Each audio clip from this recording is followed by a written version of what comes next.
tap this one in and then I'll sight that E-post further in.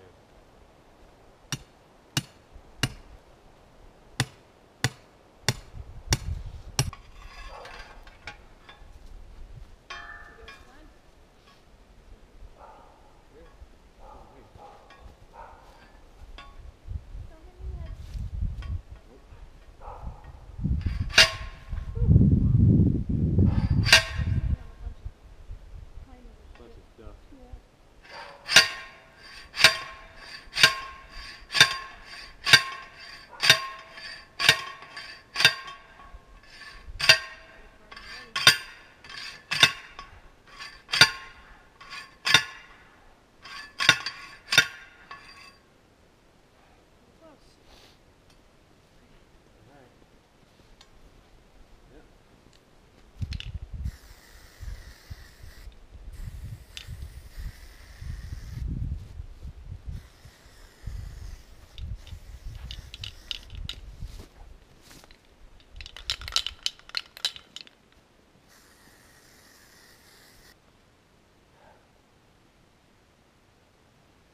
Well, we'll drop this pine tree that's got the dead top to it and that group of oak trees down there. Keep on going. That'll be our fence line for this side, and we'll get a fence line going up there for that side.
A little bit of help from my wife and a little bit of work. We have line of sight markers down a south side fence line and a north side fence line. I painted them orange. I don't know if you can see them.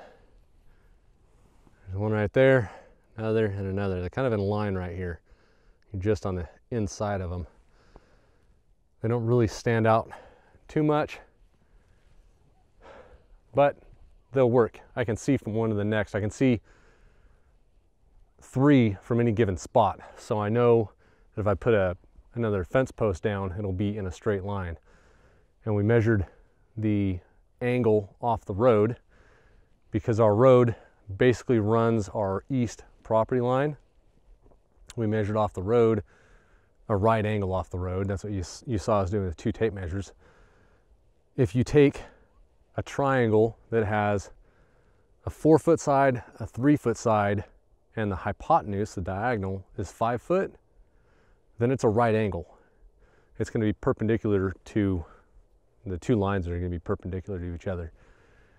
That's what we did. We used 9, 12, and 15, which is multiplying 3, 4, and 5 times 3. It works out just the same.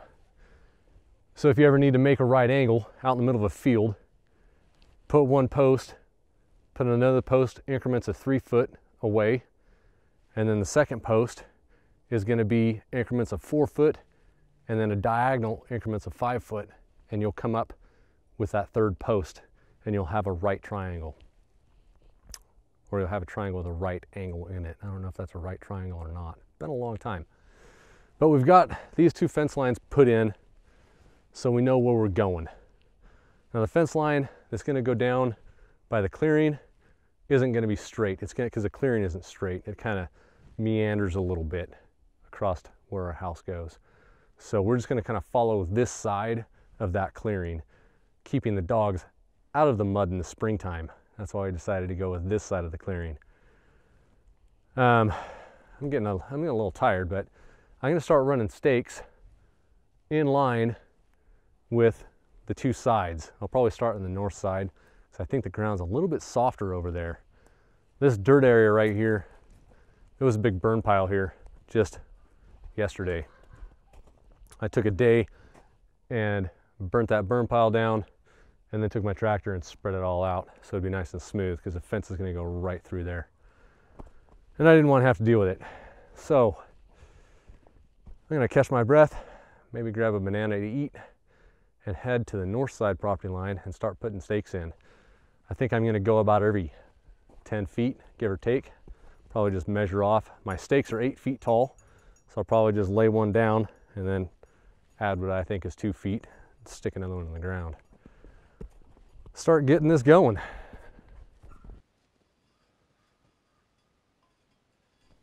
It's a little story about this post pounder. Back when I first got it, I was putting some stakes in next to trees that we had planted in our last property to hold those trees up in the wind. And I was out there just wailing on these. They're like a little round posts you stick in next to trees. They're, I don't know, probably 8 foot tall, 10 foot tall. But I was wailing on this wooden post of this post pounder, and I picked it up too high one time, and the bottom edge got caught on the top of that wooden post, and I didn't stop myself in time. I pulled down with all my might, and the top of that post pounder came down on top of my head. Took me all the way down to my knees. I think it took me a minute or so to realize what happened and stagger my way back into my house.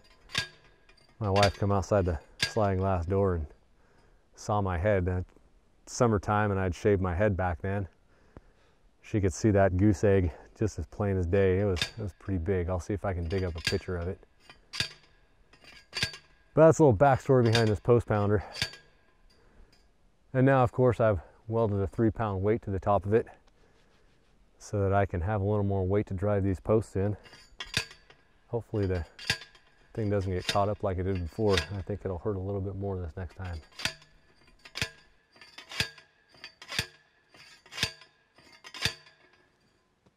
Well, I think that's it for the day. Sun's down below the trees. I'm kind of tired, but I got a little bit more than half of this fence line done.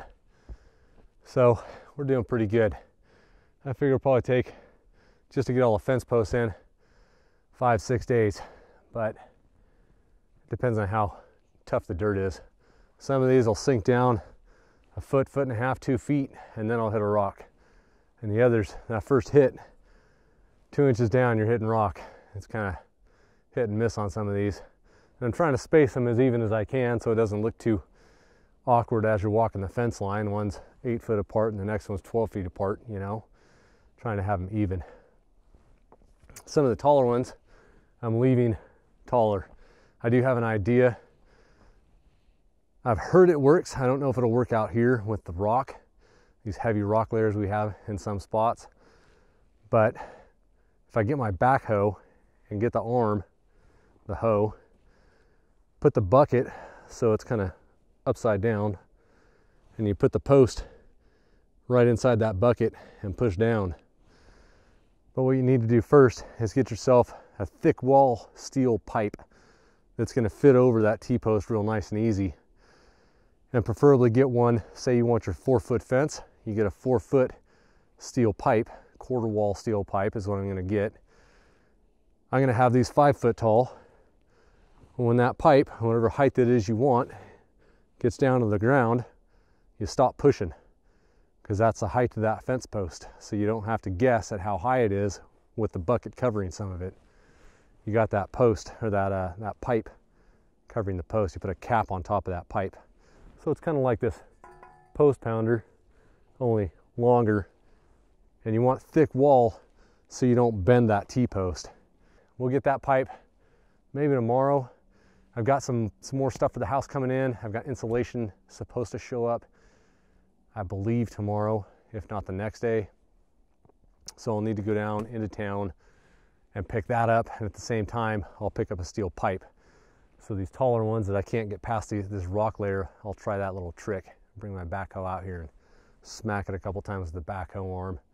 See if I can get it sunk down to the proper level.